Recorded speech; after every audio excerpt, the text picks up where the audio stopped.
Eschatology 1, Introduction. First lesson, purpose of this series of courses.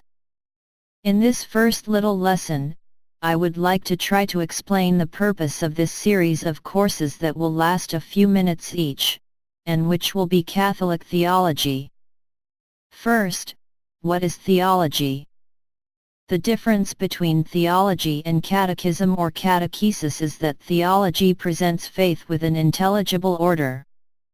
In fact, its purpose is, from simple principles, the principle we will see that it is the Trinity, we must be able to come to understand harmoniously, all the consequences, and consequences also affect our lives.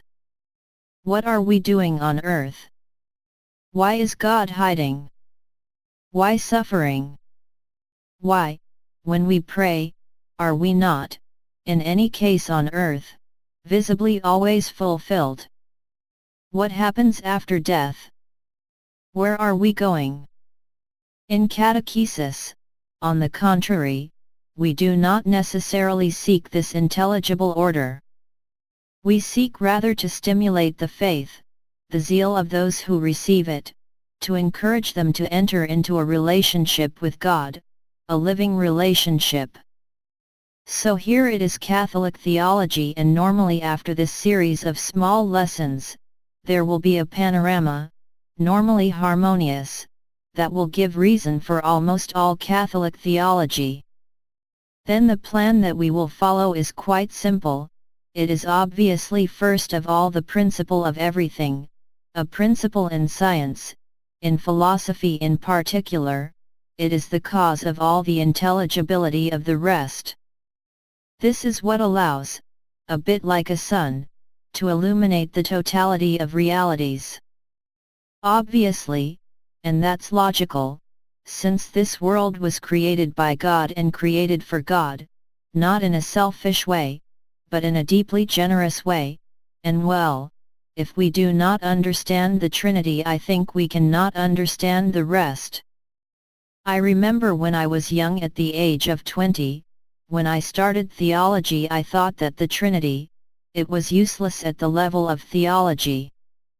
I did not see what it was for. Good, now that I have aged, I realize that without the Trinity, really, we cannot understand theology. It is the principle of everything. So we will have a series of lessons on the Trinity.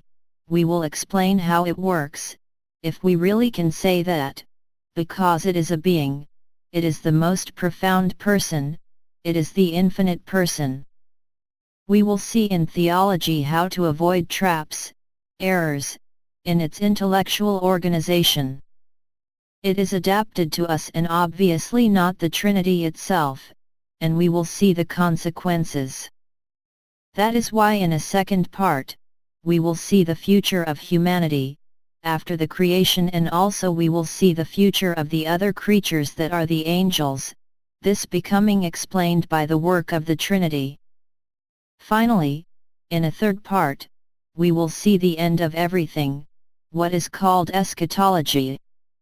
I would say that it is the most neglected part of the Catholic Church today, and yet the most important, because if you know where the arrow is from, that's fine.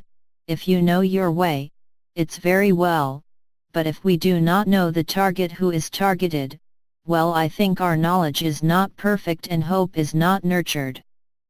So that's how it will be structured. But before I get to the bottom of things, that is to say, the Trinity, so in the next lesson, I will try to present a little bit, the sources of this theology, that is to say on what it relies in the Catholic Church.